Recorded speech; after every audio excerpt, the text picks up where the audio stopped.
ముస్లింలకు ఎలాంటి కష్టం వచ్చినా వాటిని పరిష్కరించడానికి సిద్ధంగా ఉన్నట్లు కేంద్ర మంత్రి పెమ్మసాని చంద్రశేఖర్ తెలిపారు.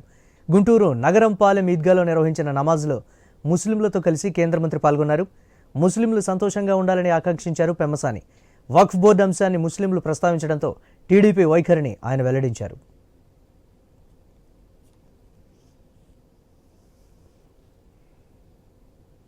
రంజాన్ అనేది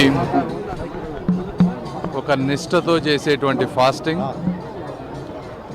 దీనివల్ల మనిషిలో ఒక సహనం, ఆకలి బాధ, మనకన్నా పేదరికంలో ఉన్నవారు పడేటువంటి బాధ ఇవన్నీ తెలుస్తాయి.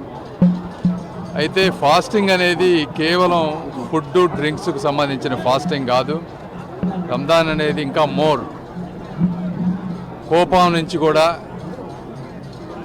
నిగ్రహం చేసుకునేటువంటిది, సెల్ఫిష్నెస్ నుంచి నిగ్రహం చేసుకునేటువంటిది,